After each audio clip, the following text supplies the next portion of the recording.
Are you coming to the tree where they strung up a man? They say murder three. Strange things that happen here. How stranger would it be if we met at midnight in the hanging tree? Coffee. Without it, we would never have had the Industrial Revolution. We'd all be still living in Europe in mud huts. Here in Laredo, we have the Organic Man Coffee Trike. 4501 McPherson, the best coffee on the planet. If you can't get to Laredo, you can order from the Organic Man Coffee Trike.shop.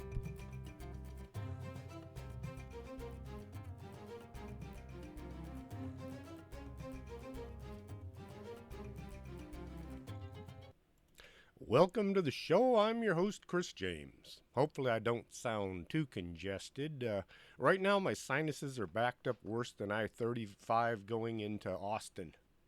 The snot fairies visited me earlier this week and they blessed me with an overabundance of head fluids.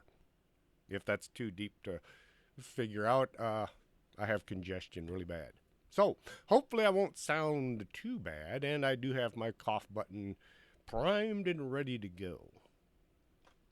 This t shirt has an interesting history. It was 2016, and I was out riding my bicycle, and I was downtown Laredo, and I saw a sign that said, early voting. So I thought, well, I'll just nip in and cast my vote. That way I don't have to wait and I don't have to stand in line later. So I'm walking into the city hall, or the county courthouse, and in the glass of the door, I saw this shirt reflected, and I thought, I'll bet these guys will object to me wearing this t shirt because, you're not supposed to campaign in a building during an election. Now, Freddie is the dog. The biped is Mike Rowe. Somebody had asked if Mike Rowe would run for president, and he said no, but his dog might. And I figured the election officials probably don't have a good sense of humor, and they'll accuse me of campaigning inside a voting building. So I threw on my bike jacket, so now I was too warm. Good thing I had it in my bike bag. Anyway, it turns out all the voting officials were guys I used to work with, a bunch of retired Border Patrol agents. Australia is making everybody else look bad. Even combining all the other countries, they're still way out ahead. It looks like they're going to win if you guys don't pick it up. Cleveland, Ohio, in the 1930s was trying to sell itself as the city of conventions. They wanted to attract huge gatherings to the hotels and restaurants to bring much needed cash to the city in the midst of the Depression. They had a brand new Union train station and a state of the art public auditorium. For the second time in a dozen years, the city hosted the Republican National Convention. But the big event in Ohio that summer was the Great Lakes Exposition, celebrating Cleveland's centennial. The fair, which spread across 135 acres through downtown Cleveland and on the edge of Lake Erie. A lot of folks think everybody was out of work and destitute during the Great Depression. The rich were still rich. The poor were the ones feeling the full effects of the economy based on bad banking practices. People would deposit their money in the bank, but the bank had far more deposits than they had cash on hand. It was all just numbers on a piece of paper. When people tried to draw out the money they had, the banks closed to keep from being cleaned out. They call this a run on the banks. If you had a job, you'd do anything to hang on to it. The rich got richer and the poor paid the price. Many people began to move around looking for anything they could do to earn a living. They would ride the rails, catch a train without buying a ticket. On September 5th, 1934, A 34-year-old man was walking along the Cleveland shore of Lake Erie when he found the dismembered torso of a woman. No arms, no legs, no head. The county coroner examined the body. He determined the woman had been dead for 6 months. The murderer dismembered her with expert precision, making clean cuts at the knees and upper waist, indicating that the killer had at least a working knowledge of human anatomy. The body was coated in some sort of a chemical preservative, enabling it to remain intact in the water for what he estimated for about 3 months. The skin was tough, leathery, and red. Police were unable to determine who the dead woman was or who had killed her. 1 year later, September 1935, a 16-year-old boy walking about in Kingsbury Run came across the headless torso of a man. The body was determined to be in his late 20s, was completely naked, and all he had on was a pair of socks. Police located the head of the victim as well as a second victim, a man in his 40s, also dismembered, decapitated, and parts missing. The coroner examined the bodies and determined they'd been skillfully disarticulated with confident cuts at the joints. He found their skin had been coated in a preservative and had a reddish look like leather. January 5th, 1936, two boys who had cut school to go fishing found a rumpled pair of pants under a tree on the city's east side. Tied up in the pants was a man's severed head. The naked, exsanguinated body, that means empty of blood, was found by nearby railroad tracks soon afterwards. The cause of the death was decapitation. It was the fourth dismembered body to show up in less than a year. The Cleveland police realized they had a serial murderer on their hands. The term serial murderer had its origins back in the 1930s in Germany. The term serial killer didn't come into use until the 1970s. A plaster cast of the man's face and a diagram showing all of the tattoos on his body were displayed at the Great Lakes Exposition. More than 11 million people attended the exposition in the 2 summers it was open, but nobody was ever able to identify the body. The killer became known as the Mad Butcher of Kingsbury Run, since most of the bodies were found in that area. People who'd come to Cleveland hoping to find work usually found themselves living in shanties and thrown together housing, all within walking distance of the rail yard. To call it a slum is not nearly bad enough. People used whatever they had to get in out of the elements. Elliot Ness, that guy from the Untouchables, he arrived in Cleveland in 1934. Because of his reputation, Ness was named Public Safety Director for the city the following year. His mission was to professionalize and revitalize a police department that had become corrupt, lazy, and politically slanted. By the time Ness took office, the Mad Butcher had already claimed 4 victims. Body parts continued to pile up.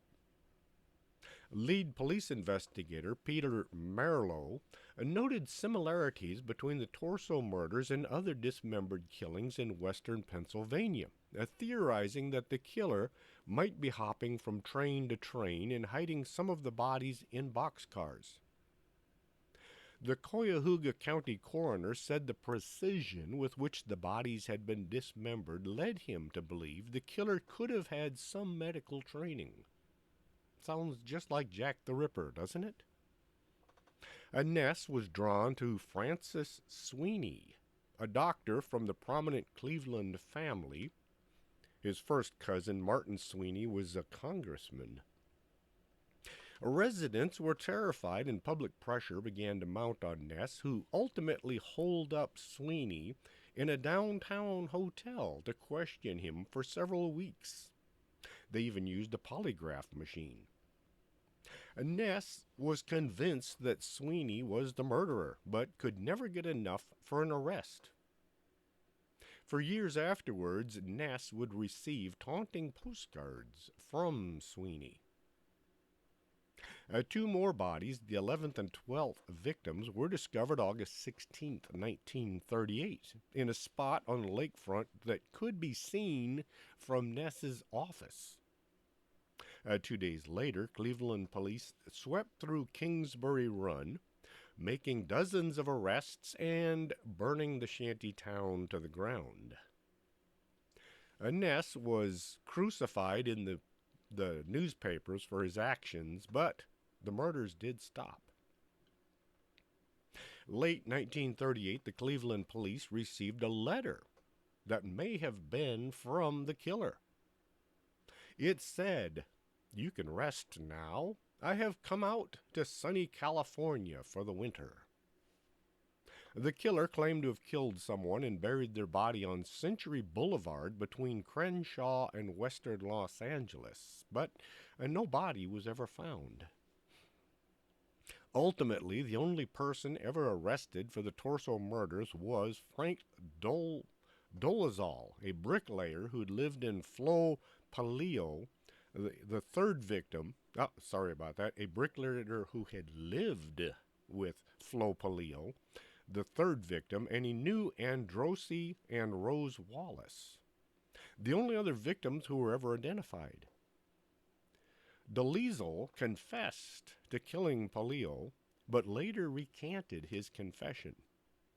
He died while in custody. Officially, it was deemed a suicide. Where has that happened recently? His death remains suspicious. Back when it was common practice to beat a confession out of any suspect who didn't have connections, Dr. Sweeney was questioned in a hotel room, very gently, very politely, whereas Dolezal had the third degree. In 1947, the same year Ness unsuccessfully ran for mayor of Cleveland, a woman later identified as Elizabeth Short was found murdered in Lamert Park in Los Angeles. Short was cut in half. Her intestines were removed and she was drained of blood. All similar hallmarks of the Torso murderer. She became known as the Black Dahlia, and her murder has one more thing in common with the Torso murders. It remains unsolved. Ness died in 1954. He died at 1954 in 1957.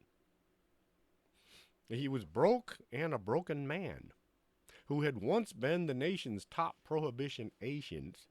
He now had a serious drinking problem.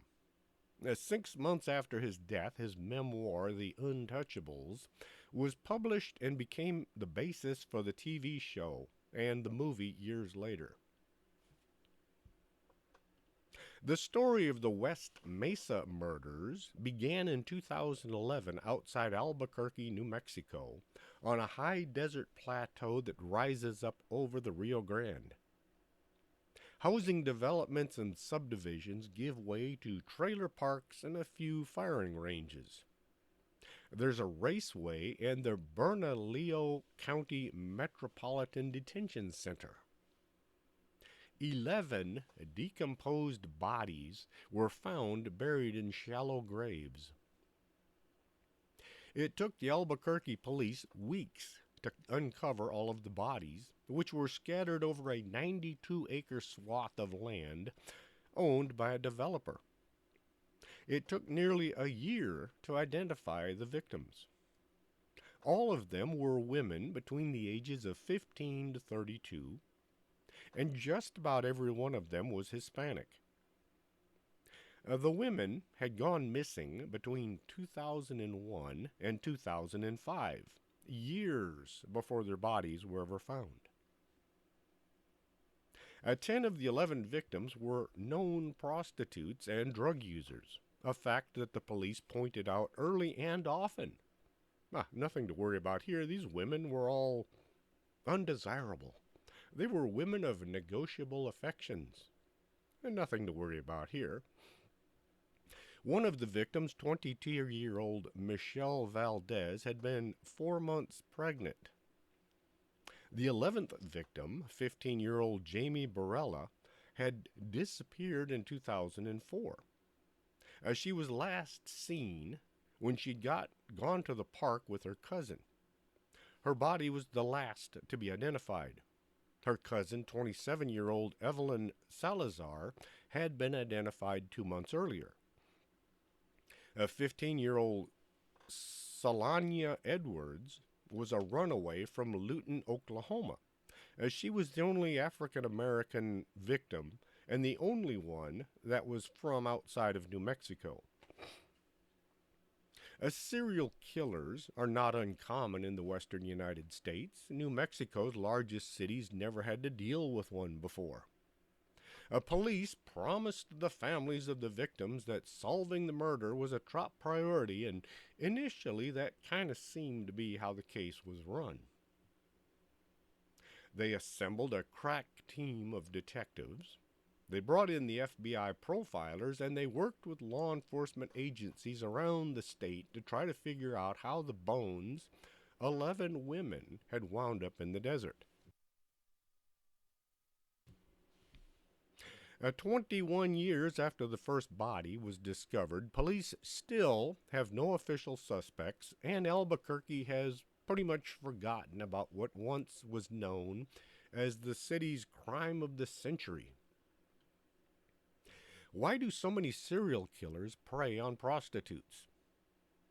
Most of the folks don't go places with total strangers. Well, until the advent of Uber. The nature of the business leads to easy victims. The combination with how many women of negotiable affections move around a lot makes them an attractive and an easy target. As the bodies are found, there's very little outcry from the general public to find a solution to the crime.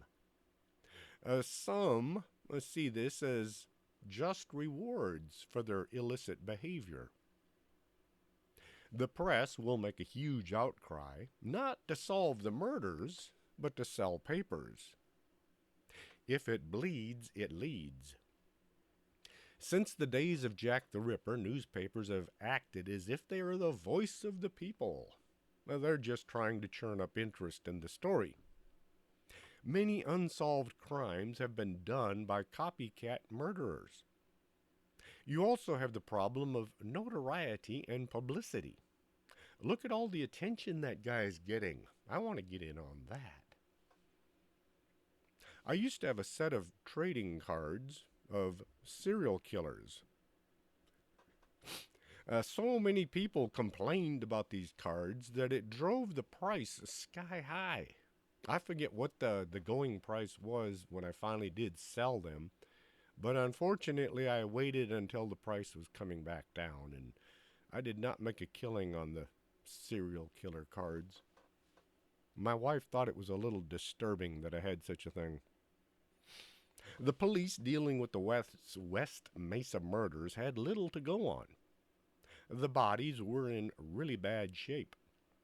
There was little evidence to lead to a suspect. Most murders are committed by somebody who knows the victim.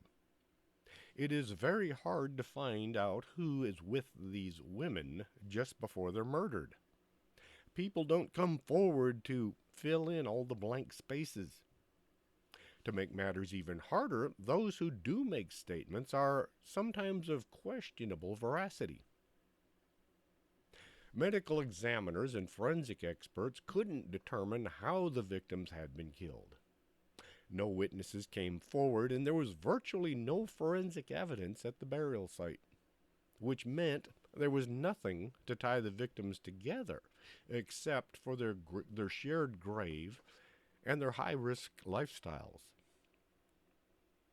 Towards the end of 2011, the Albuquerque police released a set of photos of missing people believed to be murdered women. Two of these women turned out to still be alive, and another one had died of natural causes. A photographer from Joplin, Missouri, and a frequent visitor of the New Mexico State Fair, which is held near where the burial site was questioned about the murders. After confiscating hundreds of photos and documents from his home and business, police couldn't tie him to any of the murders. George Walker, a private investigator working on the West Mesa murders, started receiving cryptic, taunting phone calls and emails from somebody claiming to have information about the killer, but the calls never gave anything that led to a suspect. Serial killers aren't stupid. Instead, they tend to be very intelligent and clever. They select their victims in such a way no one will suspect anything. They know how to cover their tracks. They keep an eye on what is going on in the case, and they know when to lay low and when to move on. That thing about them wanting to be caught, well, that's just a bunch of hooey. Only after they are caught do they begin to tell about what they did. It's as if they want the publicity. They're trying to get a higher ranking in the murder community. A reporter discovered the police department had been notified of 16 women believed to be women of negotiable affections that had gone missing between 2001 and 2006. These were the ones that had friends and family concerned enough to go to the authorities. You can bet there were a lot more missing women that were never reported. Of the 16 missing women, 9 of them wound up to be the West Mesa grave. Could the murders have been solved had the police jumped on the case as soon as the 16 women were reported missing? Maybe. Maybe not. 600,000 people go missing each year. At what point do the authorities start pouring resources into a case, knowing that about 90% of these missing are going to turn up alive in the next few years? We're talking taxpayer dollars here, and there are folks in City Hall that kind of keep a tight rein on how much money the police can spend on bodies of women that they don't necessarily like. The press just loves to give serial killers names. They came up with the West Mesa Bone Collector as the person behind the 118th Street homicides, as the Albuquerque police refer to it. In order to catch a serial killer, the authorities need clues. It takes time, and with a really smart killer, lots of murders to compile enough evidence to arrest somebody. The son of Sam, David Berkowitz, was caught because he had a parking ticket close to one of the homicides. The police questioned him about why he was in the neighborhood, and that eventually led to the arrest. This was also the first time the term serial killer was used. The feds want you to believe their profilers can catch serial killers. Not really.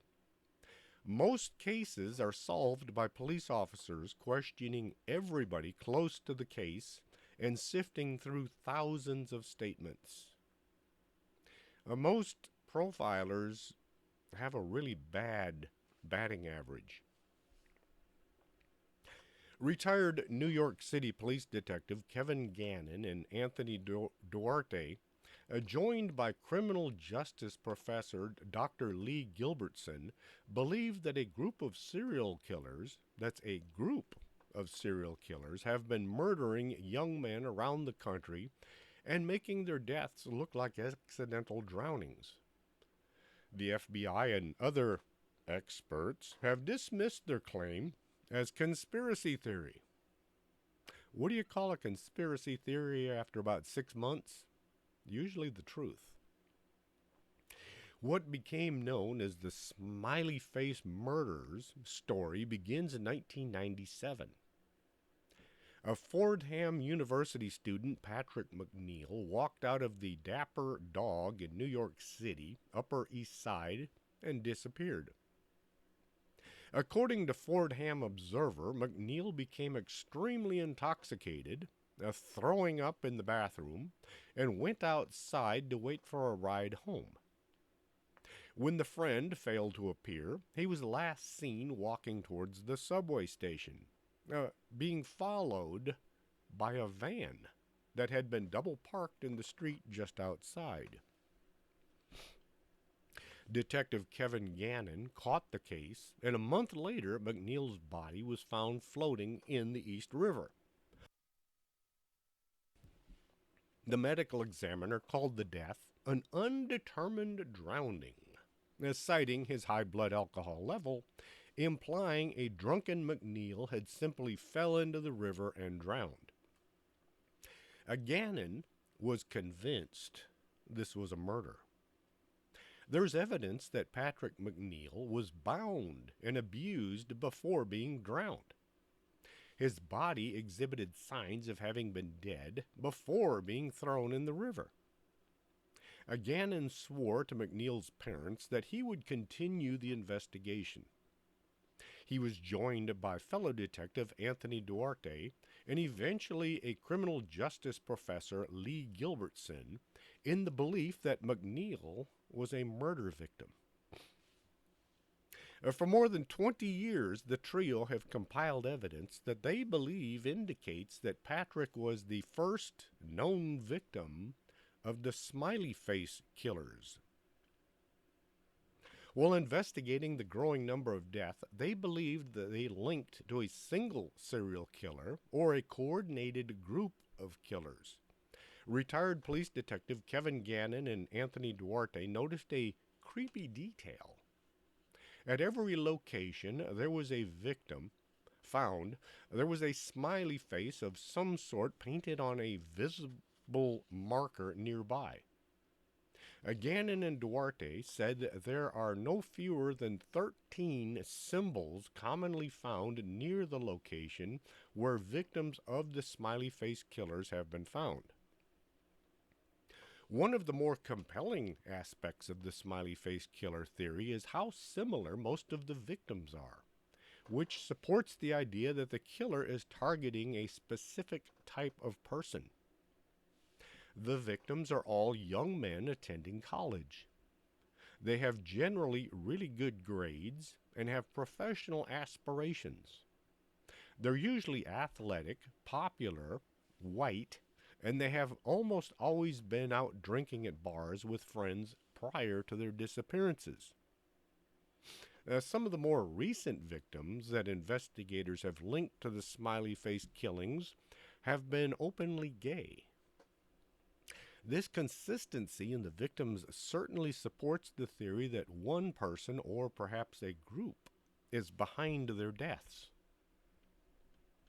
What really sets the theory behind the smiley face killers apart from other stories about serial murders is the belief that it's not a single murderer. Retired detectives Gannon and Duarte, along with criminal justice professor Lee Gilbertson, believe that the smiley face killings are being conducted by a large, coordinated group of people.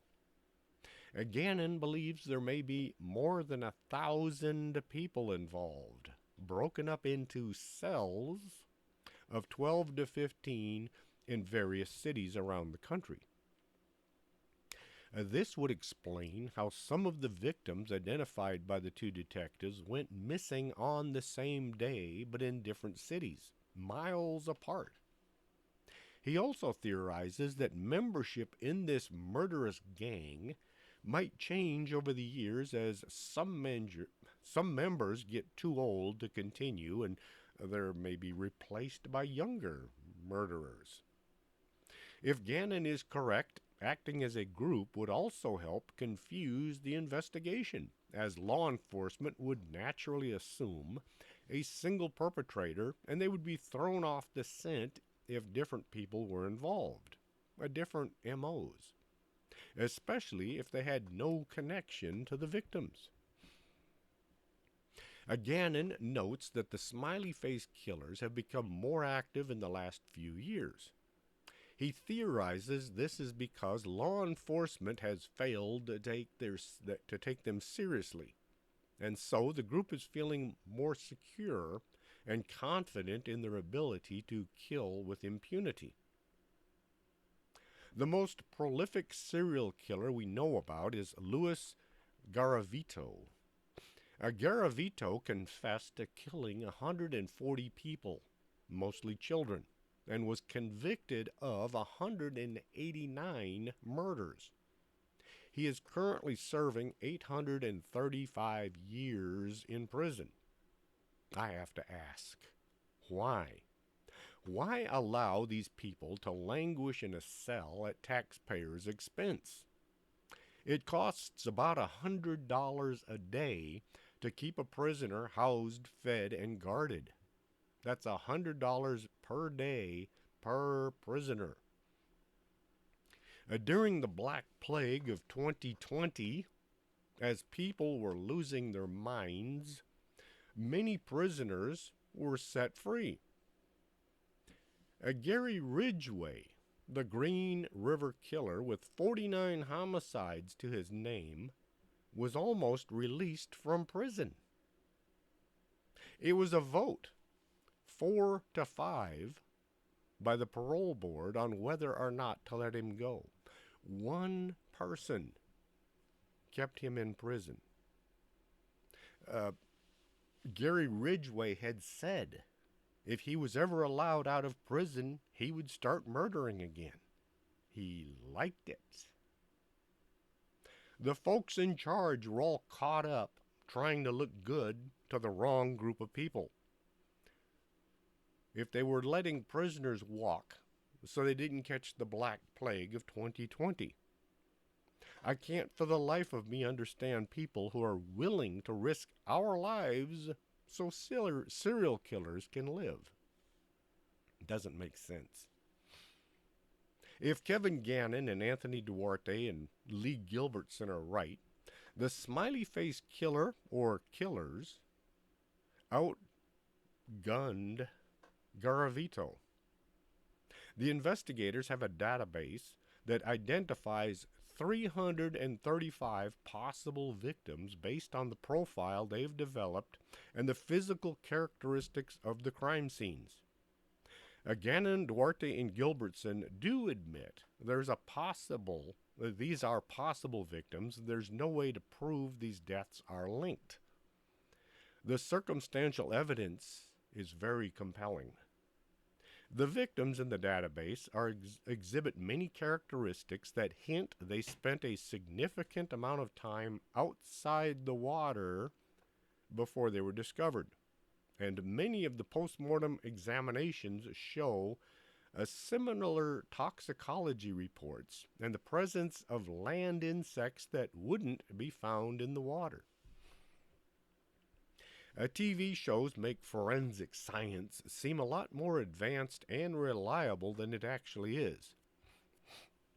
The International Journal of Psychiatry and Clinical Practice explains, it's possible to conclude that somebody is drowned but have no hint as to why. Forensic experts often can't tell if somebody drowned by accident, being very inebriated and falling into the river, or due to any other cause, say murder. All of the deaths that retired detectives Gannon and Duarte believe are connected to the smiley face killer have been ruled either accidental or undetermined drownings. Public entities shy away from saying there might be a serial killer until the evidence is irrefutable. The folks who sit behind desks and tell the police what to do are terrified of ever admitting a serial killer is working in their city, county, or state. The minute a serial killer is discovered to be active, the citizens will demand immediate action, or else. The or else being replacing the city council, the city, county, or state government. Gannon and Duarte argue that the circumstantial similarities between the crimes and the physical evidence indicates that the drownings were not accidental. For example, some of the victims had been found weeks after their disappearance, but appear to have been in the water for a very short period of time. If these cases were classified as homicides, the police would be forced to investigate. In many of the deaths that Gannon and Duarte linked to the smiley face killers, a van has been spotted near where the victim was last seen alive, which means it's possible that one of the smiley face killer's victims was targeted twice, which also means the killers aren't easily scared off. A man named Dakota James contacted his friend Shelley December 15th, 2016. It was late and James was very drunk after going out with coworkers to a bar. He was confused and upset about something. When she tracked him down, she saw a very confused looking James walking towards an SUV that was sitting facing the wrong direction on the street. Shelley intervened and got James home safely. 4 weeks later, James disappeared. Once again, he'd gone out to drink with friends. 40 days after he disappeared, his body was found floating in the Ohio River. According to Gannon and Duarte, smiley face graffiti was found a short distance away. And there's evidence that James was drugged and strangled prior to being drowned. If this is the case, the murderers wanted to that no try that again. If this is the case, the murderers wanted that one particular person dead. They went after him twice. While I see how unbelievable this situation can be, I also know how unbelievable things happen all the time. If only half of these deaths are actually murders, that's still 167 murders. People don't want to believe a group of serial killers are out there looking for their next victim. Makes it hard to sleep at night. Gannon and Duarte admit that the list of possible victims is probably populated with many unrelated names. The folks controlling the purse strings don't want to be accused of wasting taxpayer money on conspiracy theories. The FBI is not going to help out because they hate anyone solving a crime that they initially ignored, like the D.B. Cooper case. Gannon and Duarte believe there is a fundamental disconnect between law enforcement and forensic professionals.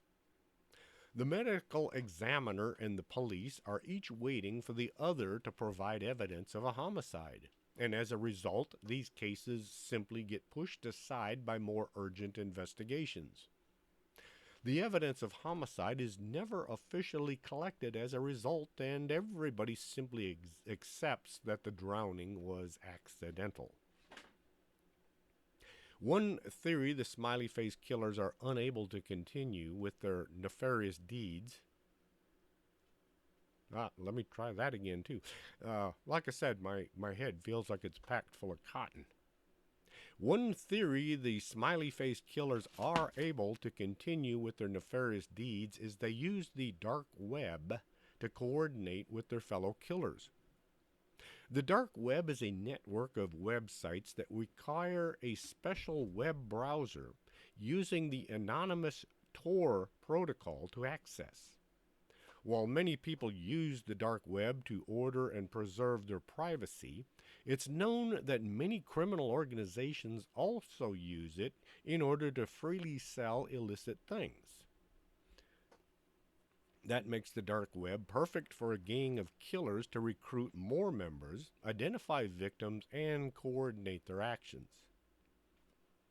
Detective Gannon said he and his fellow investigators once got close to one of these websites. He was given the dark web address, but when he accessed the site, he was facing a password prompt, and he demanded that he turn his camera on so the site's administrator could see who he was.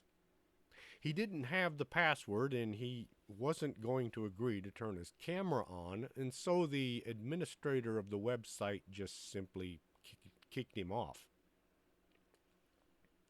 All the young men who uh, Gannon and Duarte believed to be victims of the smiley face killers were out drinking before they disappeared, but the two retired police detectives believe there's another substance involved, a GHB, the notorious date rape drug.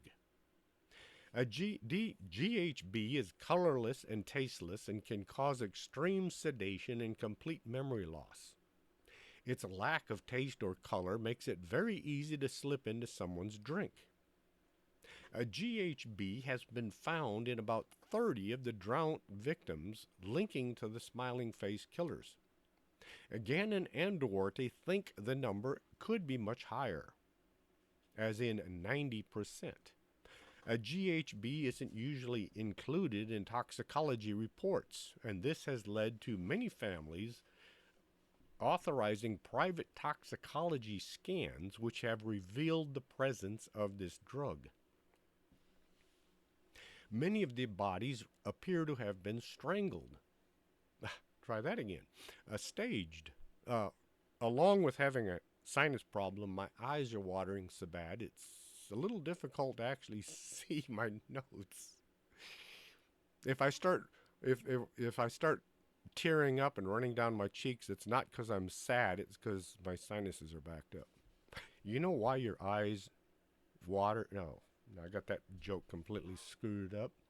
You know why your nose runs when you have a cold? Because it's being chased by two eyeballs. Yeah, I'm having a really good day here. Many of the bodies appear to have been staged. The body of Tommy Booth, who vanished January 2008, was found 2 weeks later, face down in the water with his arms folded neatly under him. Sticks had been pushed into the soft dirt at strategic places to hold his body in place. Todd Gebb was found posed to look as if he were out swimming. Chris Jenkins was found floating in the Mississippi River on his back with his arms crossed over his chest. The researchers believe they have a few names of people possibly connected to the murders. Without close investigation and interrogation, there's no way of figuring out why all these murders are taking place. Theories as to why a group of people are targeting and killing young men with bright futures vary. One leading theory is that the murders are part of a gang initiation rite. Similar to the way that some people say a gang member will drive up and down the street with his lights out, waiting for somebody to flash his high beams to let him know his lights aren't on. And then he's supposed to kill whoever does that. One theory that I've come up with over the years after watching this case, perhaps all these people involved are simply copycat killers. Look at all the attention that guy's getting. I want to get in on that. So several people, unconnected and unrelated, are simply copying each other's MO. We won't know until the case is solved. And the case is not going to be solved until a little more attention is paid to it. The Colonial Parkway is a 22-mile long thoroughfare that intersects 3 points of the historic Triangle of Virginia: Jamestown, Williamsburg, and Yorktown. Between 1986 and 1989, the parkway served as a serial killer's hunting ground. The killer responsible for the Colonial Parkway murders targeted couples as they sat in their vehicles. each incident taking 2 lives. As 6 people were confirmed dead, another couple remains missing and presumed dead. October 12, 1986, a jogger spotted a white Honda Civic sitting on the riverbank of the Cheatham Annex Overlook in Williamsburg, Virginia. The vehicle looked as if it had veered off the beaten path and into the thick, dense shrubbery, only a few feet from a 15-foot drop into the York River.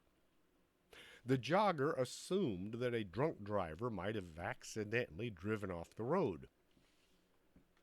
He called the authorities, who found the dead bodies of 21-year-old Rebecca Dowski and 27-year-old Kathleen Thomas, a couple from Virginia who had been missing for 3 days. Kathy Thomas was a U.S. Navy Academy graduate, and Rebecca Dowski was a student at the University of William and Mary. Kathy's body lay in the hatchback, while Rebecca's body was in the back seat. There was very little blood found in the vehicle, indicating that the murders had occurred somewhere else. An autopsy report showed that both Dowski and Thomas had been found with ropes, had been bound with ropes, and had been strangled and had their throats slit. The killer attempted to incinerate the bodies by dousing them with gasoline inside the vehicle, but he failed to get the fire going. I'm not going to say it. I was about to say why this happens, but I don't want to teach people bad things. There's this thing known as a fire triangle, and if you don't have it just right, you can't set fire to something, no matter how hard you try. No matter how much gas you pour on something, it's not going to burn if you don't have the other 2 sides of the triangle. The scene was labeled a double homicide. Since there's no evidence of assault and nothing had been stolen from the victims, law enforcement struggled to ascertain a motive. They suspected that somebody didn't like the idea of these 2 women being together. September 21st, 1987, a police officer discovered a vehicle on the bank of the James River in Virginia. The particular area was noted as Lover's Lane, so it was common to find parked cars. The officer found a black Ford Ranger with both doors open. The driver's window was partially rolled down, and the engine was running. The radio was playing, and the windshield wiper was on. A wallet was laying on the dashboard, but there was nobody inside. Only a neat pile of folded clothes, including men and women's underwear. The vehicle belonged to Virginia salesman David Nobling. 2 days later, September 23rd, a jogger uncovered what he believed to be a bundle of clothes washed up on the banks of the James River. A closer inspection showed it was the body of a young girl washed ashore with the tide. The body was identified as 14-year-old Robin Edwards. 100 feet away, my cat is playing with my camera. Yeah, Snowball. Snowball is hard to see because she's solid black. Come here, come here.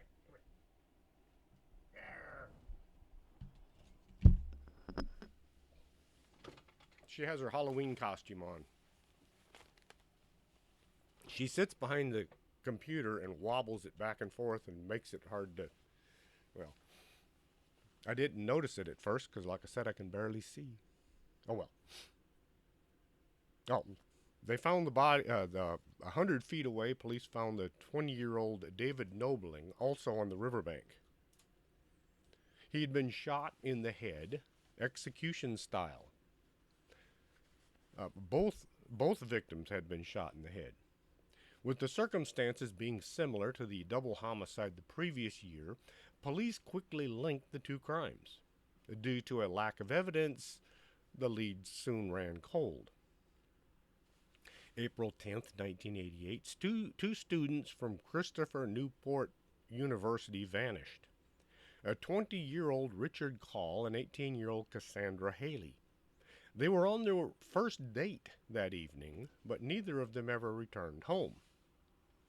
The following day, Richard's red 1982 Toyota Celica was found near the York River overlook along the Colonial Parkway.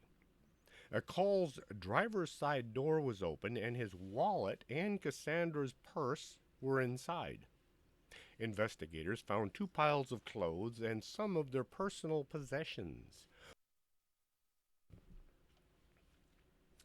Police dogs tracked the two students to the York River shoreline, but neither body has ever been found.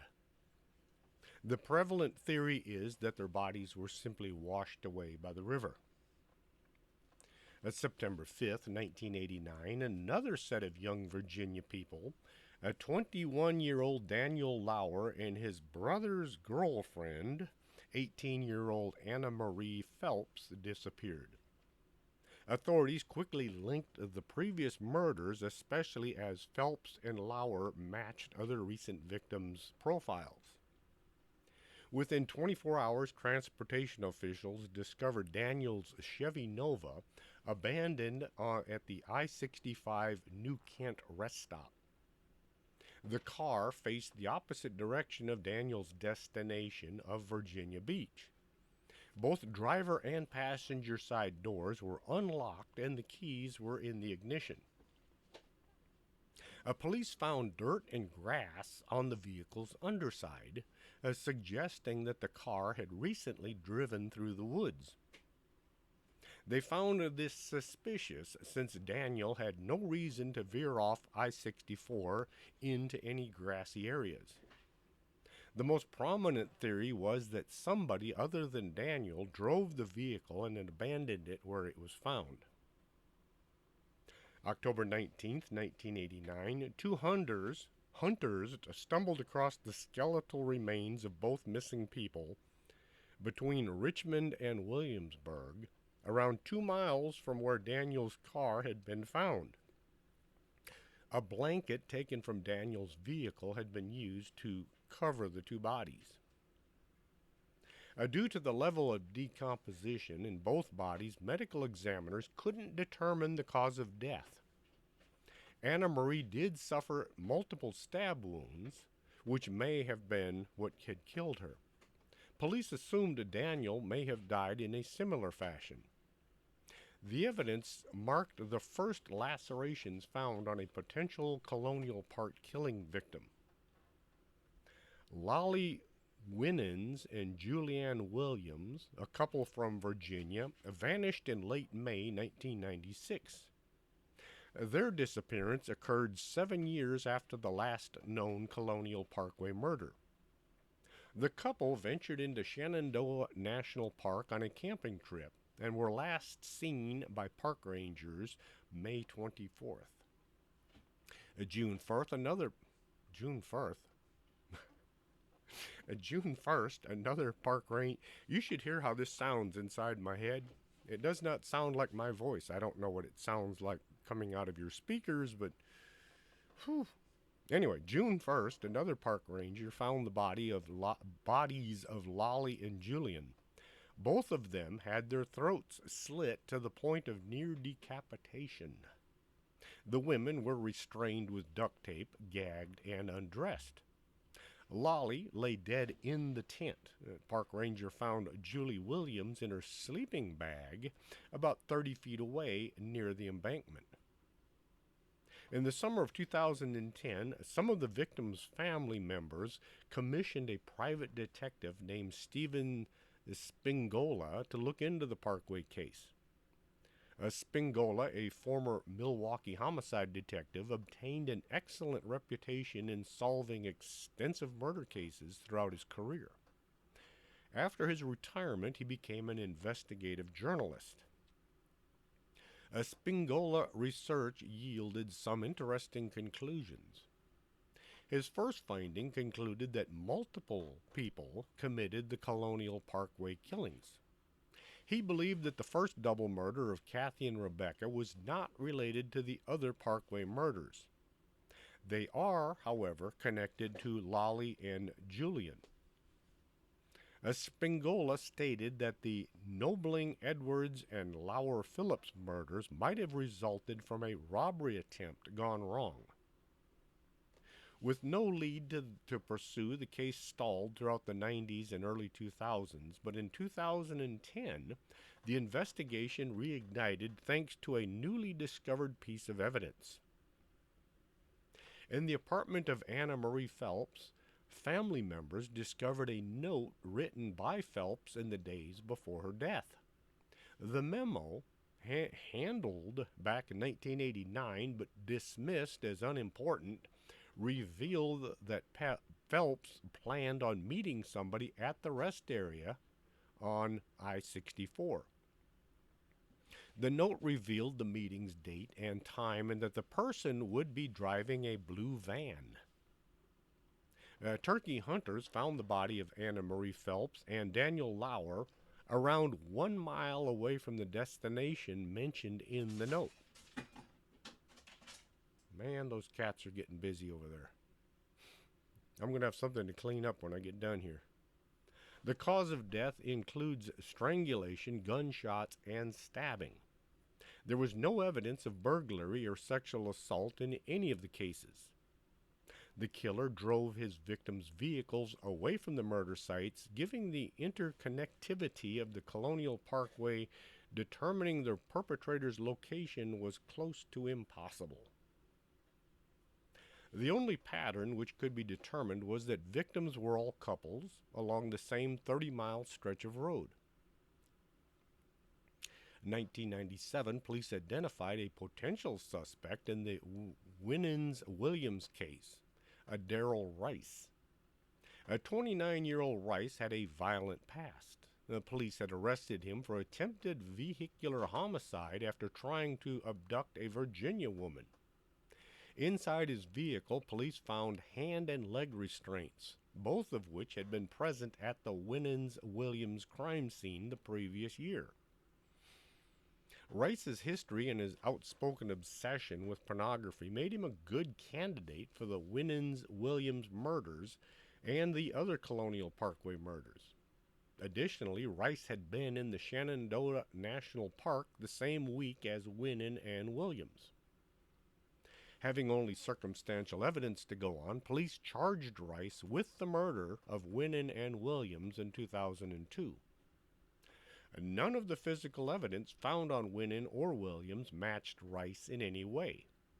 In 2004, Rice received an acquittal for the murder charges.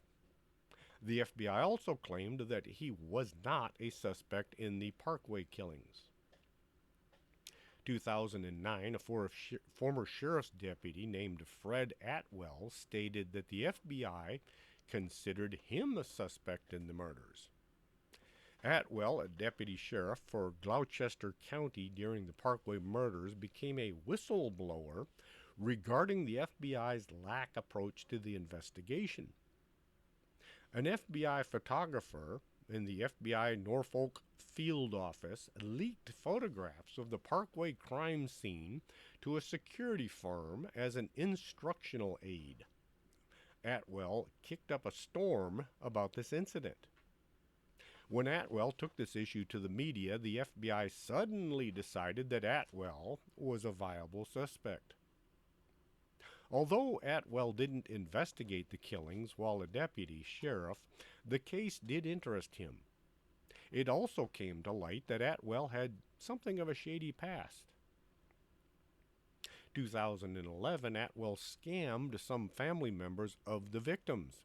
Now, some of the family pooled money to fund a private investigation into the murders. Atwell used the money to create a bogus raffle of a vehicle to help the family members. He pled guilty to obtaining money under false pretenses. Atwell passed away behind bars in 2018. His involvement in any of the Parkway slayings was never determined. Throughout the investigation, one prevalent theory was that the perpetrator was posing as a police officer. Given that several of the vehicles discovered in the case had their windows partially down, suggest that the victims had been complying with a stop and search request. That and the fact that several times they found the victim's wallet sitting on the dashboard. Another more outlandish theory is that a member of the U.S. military is the Colonial Parkway killer. The theory is based on many military bases along the parkway's route. Several of the crime scenes were within a few miles of Camp Perry, a training camp for the CIA recruits. A speculation exists that the serial killer's first victim may have been Michael Margaret, 21, and Donna Hale, 18. A retired dentist found their bodies on August 21, 1984, next to Mark's Jeep in a wooded area near King's Crossing apartment complex in Richmond, Virginia. Michael and Donna had received multiple stab wounds and their throats had been slashed. Brian Craig Pettinger was last seen at the Hampton Dance Club. His body was found February 1987 in a marshy area of the James River in Suffolk, Virginia.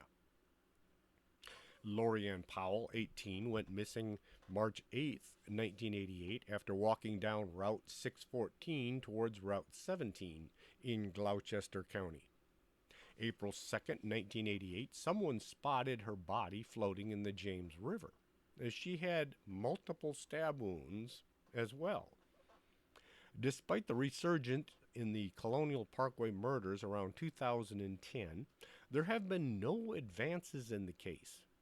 According to official police identified around 130 suspects over the past 3 decades, and many of them are still under investigation, but they don't really have any leads yet. Here is an unsolved murder that is close to home. When I was quite young, we lived in a house on Calder Road in League City. Calder was a gravel road. It was about a mile long, and it ran from Highway 3 to I-45.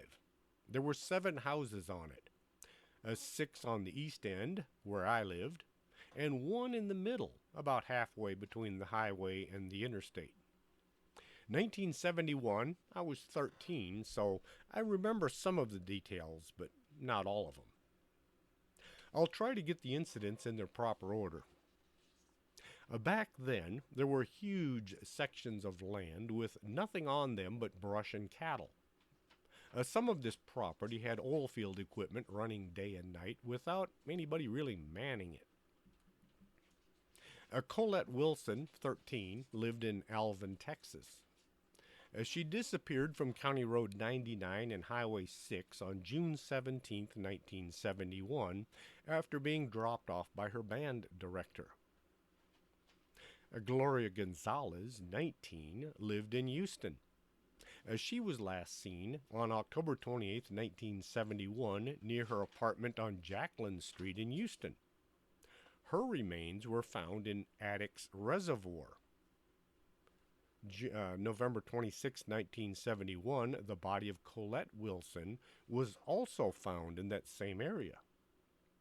Now, neither of these two were from the League City area. Addicks Reservoir is in Houston, just north of I-10. They do tie in with a lot of other murders, though, and I'll get to that connection in a few minutes. Rhonda Johnson and Sharon Shaw, 13, were both from Webster, just north of League City. They were last seen walking along the Galveston seawall, 30 miles south of Webster. What was left of Johnson was found in a marsh next to Clear Lake, which is just north of League City. They found Shaw's body also in the same marsh the next day. Back then, the area wasn't anything like it is today. There were huge sections of land with no houses or buildings. Today, between Houston and Galveston, it looks like one continuous city. Allison Craven, 12, lived in Houston. Her mother reported her missing when she found her no longer in the apartment near I-45. They found her partial remains of February 1972. They eventually were able to find the rest of her in a field in Pearland, which is 10 miles from her home. Pearland is also near League City. Debbie Ackerman and Mary Johnson, both 15 from Galveston, were last seen in November 71 accepting a ride near an ice cream shop. Their bodies were found in the Turner Bayou in Pasadena, Texas. Kimberly Pitchford, 16 from Houston, was last seen at her high school while she was taking a driver's test in January 73. Her body was found in a ditch nearby. Susan Bauer from Galveston was last seen walking between the 4000 block of Avenue S and the 3100 block of Avenue P on May 1977. Her skeletal remains were found 2 years later in Alta Loma, which is just south of League City. Brooke Bracewell and Georgia Greer, 14, from Dickinson, which is right next door to League City, were last seen at a U-Totem convenience store off of FM 517 and I-45, September 1974. Their remains were found in an Alvin ditch in April 1981. Sandra Ramber, 14, from Santa Fe, which is between League City and Galveston, disappeared October 1983. She has yet to be found. Heidi Villarreal Fay, 23, from League City, was last seen at a convenience store located on West Main Street and Hobbs in League City, October 1983. Her remains were found in the 3000 block of Calder Road after a dog brought her skull home in April of 84. Laura Miller, 16, also from League City, was last seen September 1984 at the same convenience store as Heidi Fay. Her remains were found 60 feet away from where Heidi Fay's had been found the year before. The murders of Lori and Heidi and 5 other women and girls, including 2 that were unidentified, brought the Calder Road into the serial killer mix. They found a lot of bodies in that one area. Over the years, the Texas Killing Field is a 25-acre patch of land which is in League City. It's situated a mile from Interstate 45 and approximately 26 miles southeast of Houston. Since 1970, 30 bodies of murder victims have been found in that one field. They're mainly bodies of young girls and women. Many of the young girls had disappeared from the area, and their bodies are still missing. It is believed that many of these murders are that of a serial killer, or perhaps several. Most of the victims were between 12 and 25. Some shared similar physical features, such as the similar hairstyle, similar dress. Despite efforts by the League City Police, along with assistance from the FBI, very few of these murders have ever been solved. And those that have been solved were predicated on confessions given by prisoners or confessions given under duress by the police. Back in the 1960s, Robert Abel was one of NASA's great young engineers, a part of the team that was instrumental in designing the rocket that would put Apollo astronauts on the moon. He lived on Calder Road, halfway between the highway and the interstate. He had a horse riding business across the interstate right next to where the bodies were found. He also owned a field up in Houston known as Addicts Reservoir, where Wilson and Gonzalez were both found. The League City Police were trying to build a case against Abel when they received a call from Washington telling them to back off or else. Abel was highly placed at NASA, and he was needed to beat the Soviets. The best suspect in the murder was off limits. He died long before anybody could build a case against him. It's not as if we were going to lose the space race. The moon had already been reached. I think it's mostly just that NASA didn't want to look bad in the public's eye. And okay, another cat has decided to come on the show. NASA just didn't want to look bad to the public because it could interfere with their funding. No telling how many of these murders could have been prevented had the police been allowed to look into Abel and perhaps solve the case. I remember seeing images of the girls and the women who were missing. At the time, I had said they looked a lot alike. For a while, bodies were being found in dumpsters all over the south side of Houston. My mother bought a house that was built just north of the field that later became known as the killing field. From time to time, a dog would bring home a bone that was soon identified as being human. To this day, the authorities and the relatives of the victims have no idea who all was killed or who was doing it. I hope I got through this show sounding somewhat better than the way I feel. I wish the cats would behave better, but I didn't have it in me to try and get them all out of the office. So anyway, that was darn cat. Come on, there you go. There's another one right there. Anyway, that's it for the show tonight. I hope you enjoyed it. If you did, let your friends know what they're missing. Hopefully, my next show I'll sound better and have fewer cat problems. At least the phone didn't ring because I forgot to unplug it. Until next Saturday, this is Chris James for Strange Things, and boy, do I feel strange.